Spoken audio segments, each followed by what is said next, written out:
இன்றே டவுன்லோட் செய்து உங்கள் ஃபேவரட் ஷோக்களை என்ஜாய் பண்ணுங்க. இங்க எல்லாரும் தான் இவர் ஏதோ பெருசா சாதிச்சிடுவாரு, நம்ம வீட்டு பொண்ண நல்லா வாழ வைப்பாருன்னு நம்பிக்கிட்டு இருந்தீங்க. அதுக்கெல்லாம் வாய்ப்பே இல்லைன்னு இப்பவாவது நீங்க ஒத்துக்கிறீங்களா?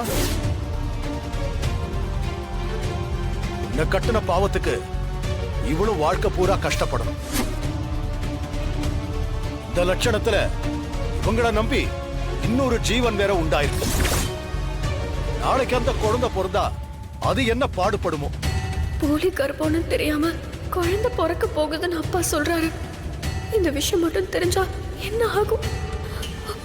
உண்மை எல்லாருக்கும் தெரிஞ்சா அவ்வளவுதான். என்ன கதிரு, நீ முன்னாடியே போன் பண்ணி அவங்களுக்கு சொல்லிருக்கலாம்ல. எனக்கு என்ன சொல்றதுனே தெரியல அத்தை.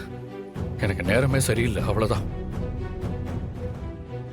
இப்படிதான் இவன மாதிரி வாழ்க்கையில முன்னுக்கு வர முடியாதவல்ல நேரத்து மேல பழி போடுவாங்க. அதத்தானே சாரு சொல்றாரு. இந்த மாதிரி ஆளுங்களுக்கெல்லாம் என்னைக்குமே நல்ல நேரம் வரப்போறதே கிடையாது. ஏங்க அப்படி சொல்லாதீங்க. கதிரி என்னைக்குமே உழைச்சு முன்னுக்கு வரணும்னு தான் நினைப்பான். உண்மையிலேயே அவனுக்கு கெட்ட நேரம் தான் நடக்குது போல இருக்கு. இல்லனா ஒருத்தவங்களுக்கு உதவி செய்ய போய் எப்படி மாட்டிருப்பானா சொல்லுங்க. ஆனா அவனோட நல்ல மனசுக்கு கண்டிப்பா அவனுக்கு ஒரு நல்ல வேலை அமையுங்க. ஆமா ரகு, அவன் நீ வளர்த்த புள்ள. அவன் நிச்சயமா முன்னுக்கு வந்துருவான்பா. ஆமா மச்சான், கதிர் மேல நம்பிக்கை வைங்க. என்ன இருந்தாலும் அவன் நம்ம வீட்டு மாப்பிள.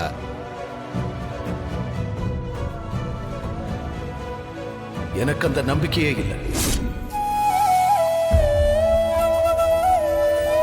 இந்த பொண்ணு புள்ளத்தாச்சியா வேற இருக்கா. இவளுக்காகவாவது வாழ்க்கையில ஏதாவது பண்ணி முன்னுக்கு வர சொல்லுங்க. நீங்க இவனுக்கு நம்ம வீட்டுக்குள்ளேயே அடைக்கலம் கொடுத்திருக்கீங்க. இதுக்கெல்லாம் நான் ஏன் அமைதியா இருக்கேன்னு தெரியுமா? இவ வயத்துல குழந்தை இருக்குங்கிறதுக்காக மட்டும்தான்.